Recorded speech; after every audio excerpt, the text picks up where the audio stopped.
Boa noite, ouvinte querido. Antes de começarmos, feche os olhos, se quiser. Respire fundo, devagar, como quem se prepara para entrar em um lugar que não se vê com os olhos, mas com o peito. Hoje, eu vou te levar para dentro de uma casa pequena, no interior do Brasil, onde uma menina aprendeu, ainda muito criança, que existem silêncios que protegem e silêncios que sufocam e que, às vezes, escolher não falar é a última forma de sobrevivência que resta a alguém pequeno demais para lutar. Esta é uma história sobre medo, sobre os anos que se perdem quando a infância é roubada antes da hora, mas é, sobretudo, uma história sobre o que acontece depois, sobre como um coração, mesmo despedaçado tantas vezes, ainda pode aprender a esperar por coisas boas. Essa narrativa é a original, escrita especialmente para você, aqui no Cinema de Ouvido. Se você já está confortável, com o coração aberto, vamos começar. A casa dos Albuquerque ficava no fim da rua de terra, onde o asfalto da cidade desistia e o chão virava poeira vermelha. Era uma casa grande para os padrões da vila, com 7 cômodos e um quintal de terra batida, mas pequena demais para abrigar, sem rachar, 8 filhos, e uma mãe que carregava a raiva como quem carrega um balde cheio até a borda, sempre a ponto de transbordar. Helena era a mais nova, a 8ª. Tinha os olhos grandes e claros do pai, que ninguém na família comentava ter, porque o pai tinha ido embora antes de ela completar 4 anos. E falar dele era como abrir uma porta para o vento entrar numa casa que já era fria. Na casa dos Albuquerque, o som mais comum não era a risada, era o estalo da chinela contra a pele, o grito de Dona Marlene ecoando pelo corredor estreito, o barulho de pratos sendo batidos na pia, com mais força do que pratos precisam ser batidos. Era o silêncio tenso que vinha antes, aquele intervalo entre o passo pesado se aproximando e o que vinha depois dele. Helena aprendeu cedo a reconhecer esse intervalo, aprendeu a contar os passos da mãe pela casa, a sentir a temperatura do ar mudar segundos antes de uma explosão, como quem sente a pressão baixar antes da tempestade. Os 4 irmãos mais velhos viviam em guerra, entre si brigas por comida, por espaço, por quem tinha razão sobre qual história.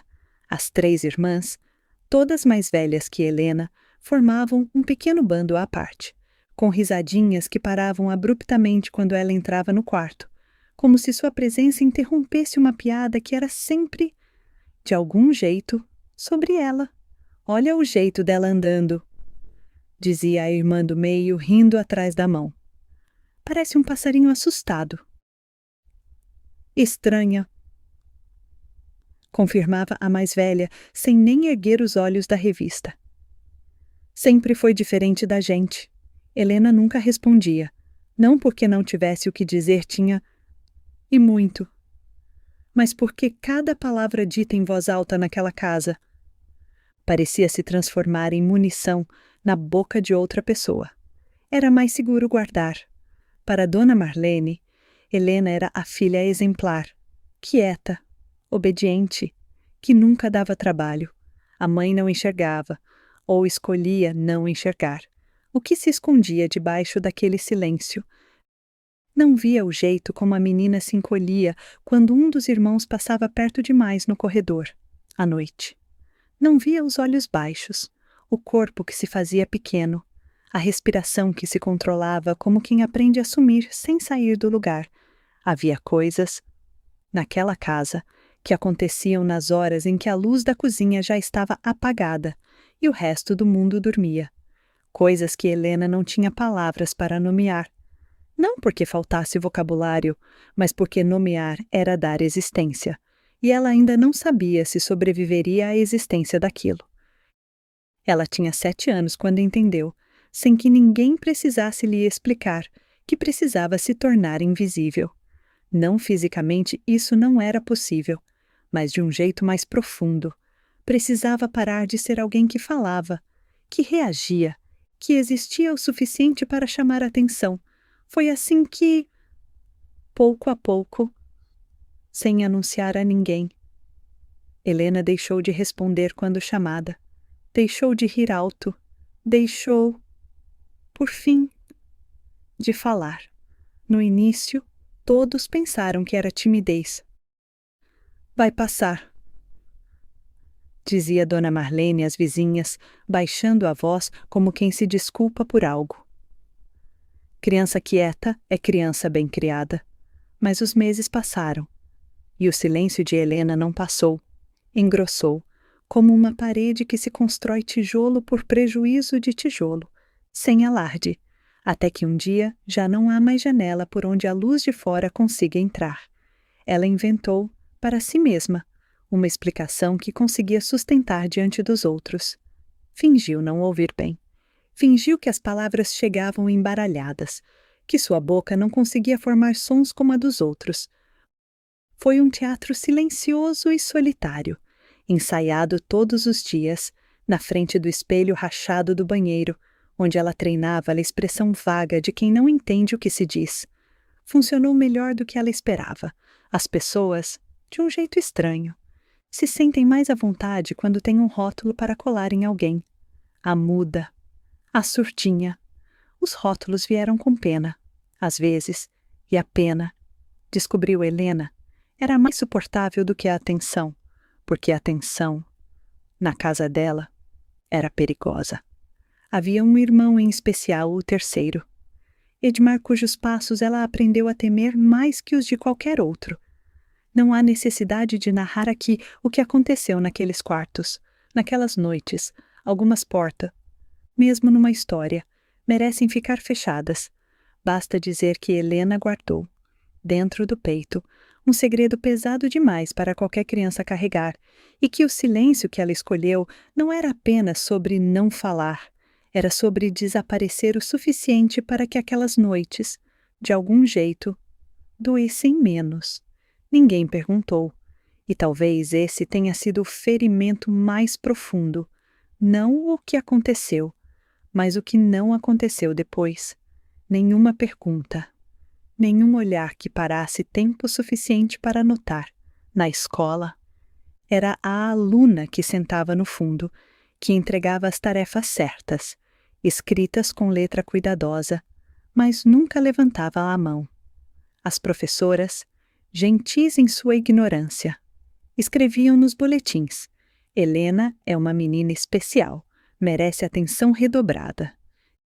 E então, a atenção redobrada nunca vinha, porque havia sempre uma sala cheia de outras crianças, e o silêncio de Helena, por mais que doessem os segredos, não fazia barulho o suficiente para competir com os problemas que gritavam. Ela encontrou, naqueles anos, um refúgio que ninguém podia lhe tirar, o mundo dentro da própria cabeça. Lá, ela falava, lá. Ela tinha uma voz clara, forte, que discutia com os irmãos, que respondia à mãe, que dizia tudo aquilo que, em voz alta, era perigoso demais para dizer. Lá dentro, ela era livre. Um dia, prometia a si mesma, sentada na sombra do pé de goiabeira no fundo do quintal, com os joelhos abraçados contra o peito. Eu vou embora dessa casa, não sei como, mas vou, a promessa. Feita em silêncio absoluto, foi a primeira coisa que pertenceu só a ela.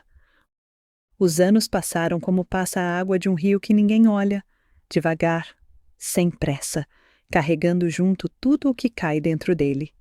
Helena cresceu dentro do próprio silêncio, como quem cresce dentro de uma casca. Por fora, era a menina quieta, depois a adolescente quieta, sempre um passo atrás das irmãs, sempre disponível para lavar, passar, cozinhar, cuidar. Por que mudos? Descobriu ela. São úteis justamente por não reclamarem.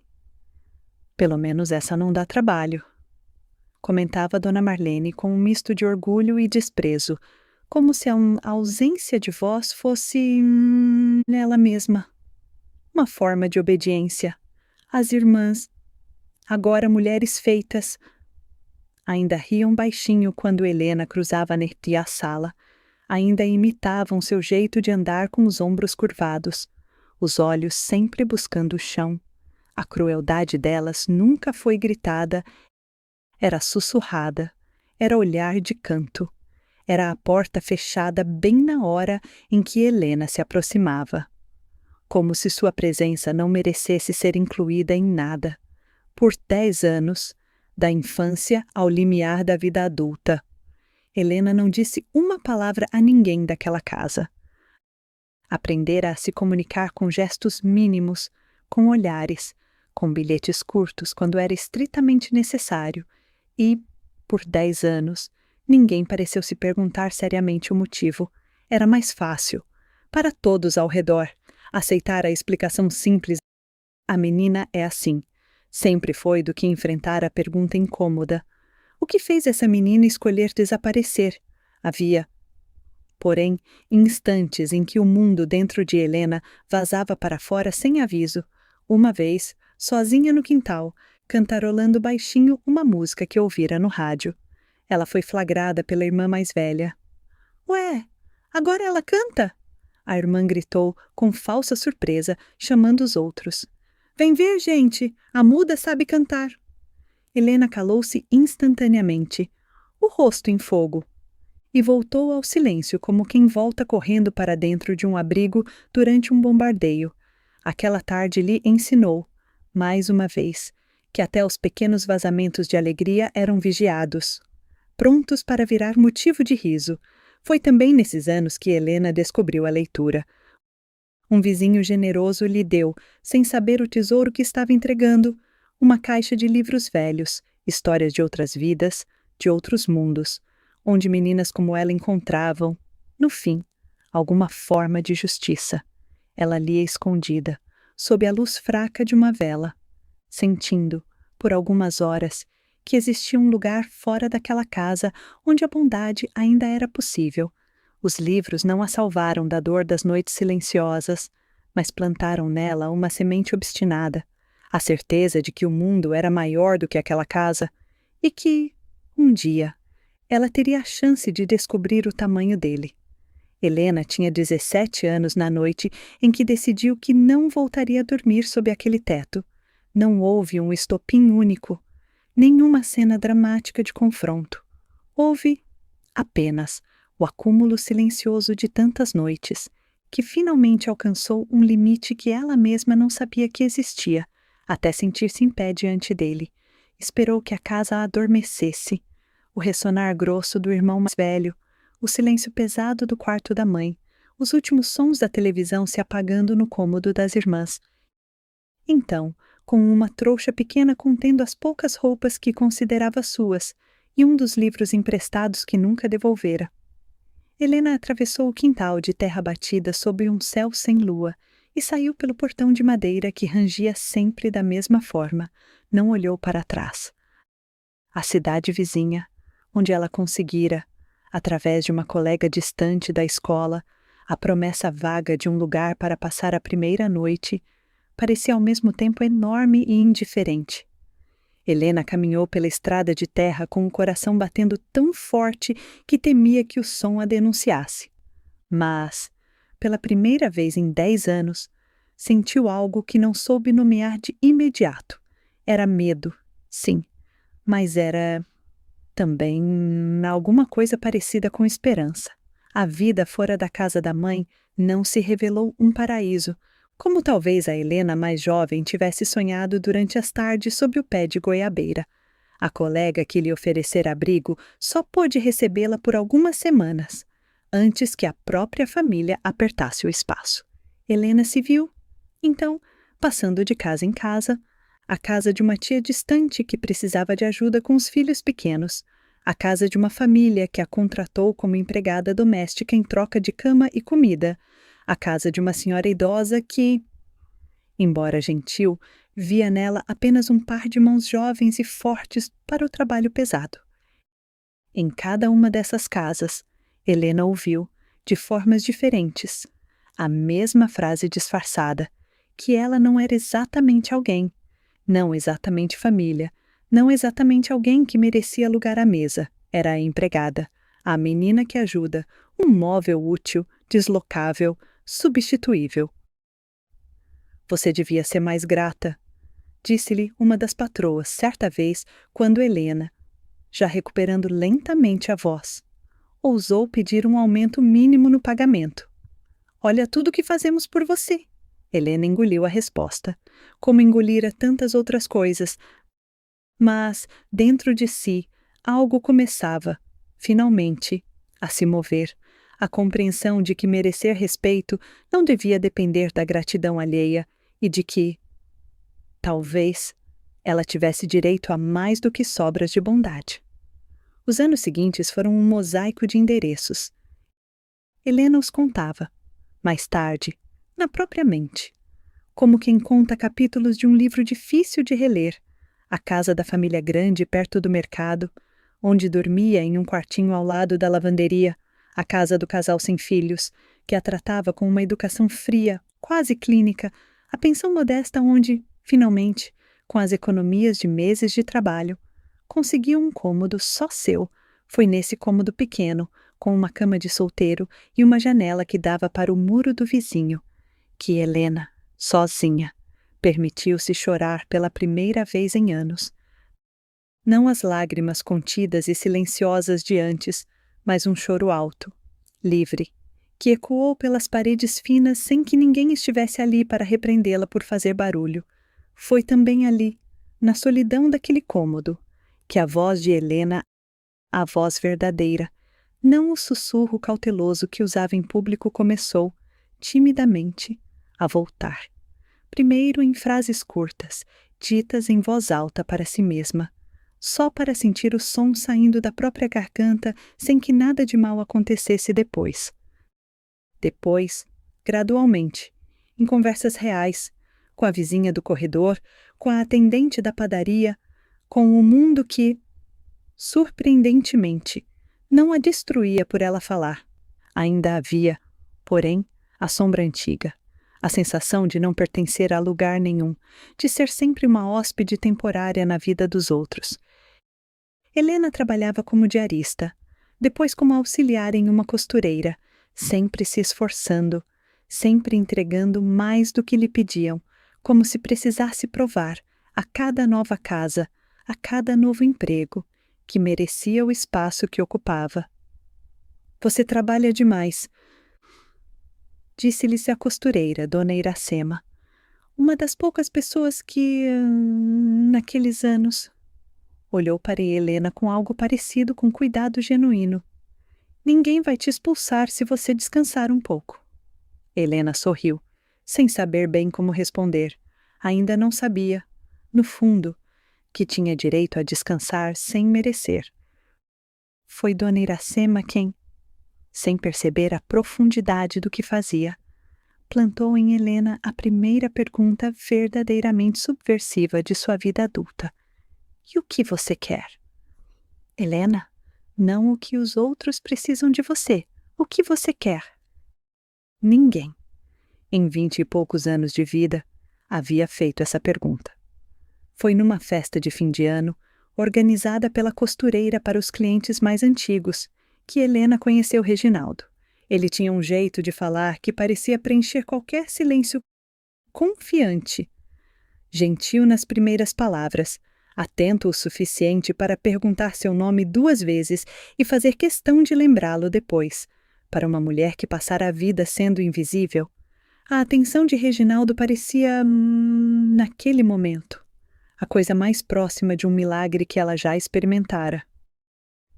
Você tem um jeito calmo, disse ele naquela primeira noite, servindo-lhe um copo de refrigerante que ela nem havia pedido. Gosto disso. A maioria das mulheres fala demais. Helena, sem saber ainda que aquela frase guardava, em germe, todo um padrão de desrespeito disfarçado de elogio, sorriu, lisonjeada. O namoro foi rápido, o casamento mais rápido ainda. E foi só depois, já dentro de casa, que o verdadeiro Reginaldo começou a se revelar, não de uma vez, mas em pequenas doses, como veneno administrado lentamente para que o corpo nunca perceba a tempo de reagir. Primeiro vieram os comentários sobre suas roupas, sutilmente disfarçados de cuidado. Você não vai usar isso na rua, vai? Depois, os ciúmes travestidos de amor. Eu só pergunto onde você esteve porque me importo. Depois, as crises de fúria, sempre seguidas de desculpas convincentes, sempre acompanhadas da promessa de que aquela seria a última vez. Helena reconheceu, com um nó gelado na garganta, ecos da casa de sua mãe. O mesmo padrão de medo precedendo a explosão, a mesma sensação de pisar em ovos dentro da própria casa. Tentou, por anos, acreditar que era diferente, que o amor de Reginaldo, mesmo imperfeito, era real. Era mais fácil acreditar nisso do que admitir que havia trocado uma prisão por outra. Foram nesses anos difíceis que nasceram suas 3 filhas, Beatriz, depois Cristina, depois a pequena Ana. Cada uma delas chegou como uma luz pequena dentro de uma casa que, de outra forma, teria sido só sombra. Helena descobriu, ao olhar para os rostos das filhas recém-nascidas, uma fonte de força que não sabia possuir, a determinação fria e absoluta de que, custasse o que custasse, aquelas 3 meninas não cresceriam vivendo o medo que ela vivera. Vocês vão ter voz, sussurrava ela, embalando cada uma das filhas, ainda bebês, no breu da madrugada. Eu prometo, vocês vão poder falar, gritar, chorar, rir alto. Eu vou garantir isso. Foi essa promessa, feita em silêncio para 3 bebês que ainda não entendiam palavras, que começou a desenhar, dentro de Helena, o contorno de uma mulher diferente daquela que um dia se escondera atrás do próprio mutismo. O casamento com Reginaldo durou 12 anos. 12 anos que Helena, mais tarde, descreveria como uma longa travessia por um rio de águas escuras, sempre buscando, sem nunca encontrar de fato, a margem segura do outro lado. A separação não veio como uma decisão repentina, mas como o resultado lento de inúmeras pequenas decisões. A primeira vez que Helena ergueu a voz para defender Beatriz de uma repreensão injusta do pai. A primeira vez que disse não a uma ordem de Reginaldo e sobreviveu à consequência. A primeira vez que, olhando no espelho, reconheceu nos próprios olhos o mesmo brilho apagado que vira, décadas antes, nos olhos da mãe, e jurou, ali mesmo, que aquele brilho não se apagaria nas filhas. Foi a fé que sustentou Helena durante a travessia da separação. Não uma fé performática, de aparências, mas algo mais simples e mais profundo, a certeza, cultivada nas madrugadas silenciosas de oração, de que havia um propósito maior sustentando cada passo difícil que ela dava. Encontrou em uma pequena igreja do bairro não apenas conforto espiritual, mas uma rede de mulheres que, cada uma à sua maneira, também haviam atravessado rios escuros e chegado, de algum jeito, à outra margem. Deus não te deu essa vida para você desistir dela, disse-lhe a dona Zuleide, líder de um grupo de oração que Helena passou a frequentar nas tardes de quinta-feira. Ele te deu essa vida para você mostrar a essas 3 meninas como se levanta depois de cair. Helena recomeçou do zero, literalmente, um apartamento pequeno, alugado com as economias de anos de trabalho como costureira ofício que aprendera com Dona Iracema e que, finalmente, se tornara seu próprio sustento. E não apenas o de outra pessoa. As filhas, ainda crianças, dividiam um único quarto, mas era um quarto onde ninguém precisava ter medo dos próprios passos. Beatriz, a mais velha, tornou-se cedo a confidente da mãe, absorvendo, talvez precocemente, parte da responsabilidade emocional que uma criança não devia carregar. Cristina, mais reservada, encontrou na leitura herança involuntária da própria infância de Helena um refúgio parecido com aquele que a mãe encontrara décadas antes. E Ana, a mais nova, crescida já num ambiente mais estável, foi a primeira da família, em gerações, a crescer sem aprender o medo como primeira língua. Helena observava as três crescerem com um misto de orgulho e assombro, como quem observa um milagre que ajudou a construir com as próprias mãos, mas cujo tamanho final ainda a surpreende. Hoje, Helena tem 50 anos. A pequena oficina de costura que montou no fundo de casa lhe garante uma vida simples, mas é dela conquistada com as próprias mãos, sem dever explicações a ninguém. As paredes são pintadas num azul claro que ela mesma escolheu, sem precisar pedir permissão. E há, sobre a máquina de costura, um vaso de violetas que ela rega todas as manhãs, antes mesmo do café. As três filhas, hoje mulheres, vivem suas próprias vidas. Beatriz formada em enfermagem, Cristina cursando direito, Ana ainda terminando os estudos, mas já com os olhos cheios daquela determinação que Helena reconhece, com um orgulho silencioso, como um reflexo de si mesma. Nenhuma das três aprendeu a se calar por medo. Todas as três, em algum momento da vida, já gritaram, já discordaram, já bateram o pé.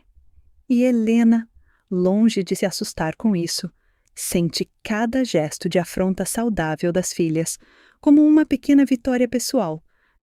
Nas tardes de domingo, é comum vê-la sentada na varanda, com uma xícara de café entre as mãos, observando a rua tranquila.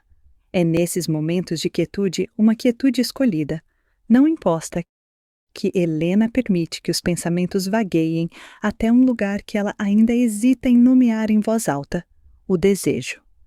Ainda vivo dentro do peito, de encontrar um homem de caráter, não um homem que a salve ela já aprendeu, com o sangue e o tempo, que ninguém mais precisa salvá-la, mas um homem que caminhe ao lado, que veja, finalmente, além das aparências que tantos, ao longo da vida, usaram para julgar e descartar. Um homem que entenda o valor de um silêncio sereno, conquistado depois de tantos anos de silêncio imposto, e que saiba diferenciar paz de medo. Eu não desisti de acreditar, confessou ela numa roda de oração, com a voz mais firme do que jamais fora na infância.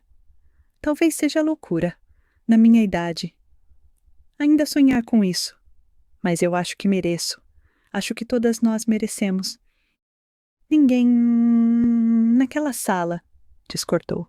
A menina que um dia se fez de muda para sobreviver tornou-se a mulher que ensina, com o exemplo silencioso da própria vida reconstruída, que não existe idade limite para ter a esperança, que o passado, por mais pesado que tenha sido, não precisa ser sentença, e que, mesmo depois de 10 anos sem voz, depois de casas que nunca foram lar, depois de um casamento que machucou mais do que curou, ainda é possível, com fé, com trabalho, com amor pelas próprias filhas, encontrar o caminho de volta para si mesma e talvez, quem sabe, encontrar também alguém disposto a caminhar ao lado dela no resto da estrada. A história de Helena chega ao fim aqui, mas, como toda boa história, ela continua a ecoar muito depois do último parágrafo. Se essa narrativa tocou alguma coisa dentro de você, conte para mim aqui nos comentários qual foi o momento que mais te marcou. Talvez tenha sido o silêncio da infância, talvez tenha sido a fé que sustentou Helena nos dias mais difíceis, talvez tenha sido a promessa sussurrada às 3 filhas ainda bebês. Se você sentiu, durante esses minutos, que viveu um pedaço dessa jornada junto com Helena, deixe seu like. Isso ajuda mais pessoas a encontrarem essa história e a se sentirem, talvez, um pouco menos sozinhas em suas próprias jornadas de superação. E se você quer continuar caminhando com a gente por mais histórias como essa, inscreva-se aqui no Cinema de Ouvido e ative o sininho de notificações para não perder nenhuma das próximas narrativas. Obrigada por ter emprestado seu tempo e sua imaginação para essa história. Até a próxima!